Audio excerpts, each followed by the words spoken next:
Au Nigeria, d'un commun accord, les gouverneurs de la région du Sud ont adopté une résolution qui interdit la transhumance et le pâturage libre. Cette décision vise à mettre fin à la spirale meurtrière entre éleveurs et agriculteurs, des conflits qui sont dus à la rareté des ressources induites par le changement climatique.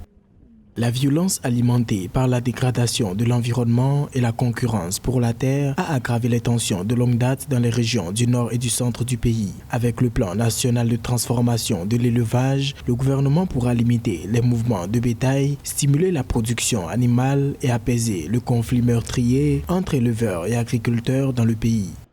Des activités telles que le brûlage du couvert végétal, la déforestation et le surpâturage par le bétail ont conduit à une augmentation des émissions de carbone dans l'atmosphère, affectant les précipitations et donc l'accès à l'eau pour le bétail. Ainsi, cette décision, jugée irrévocable, ne fait pas l'unanimité, car pour certains, les provinces ne disposent pas suffisamment d'infrastructures pour permettre l'élevage du bétail en enclos.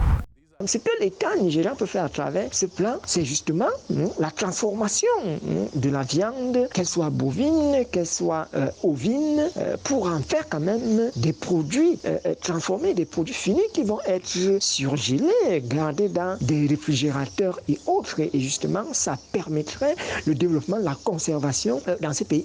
L'effort du gouvernement à travers l'évolution du plan national de transformation de l'élevage qui prévoit la création de ranchs contribuera grandement à atténuer le conflit découlant de la concurrence pour le partage des rares ressources entre agriculteurs et éleveurs.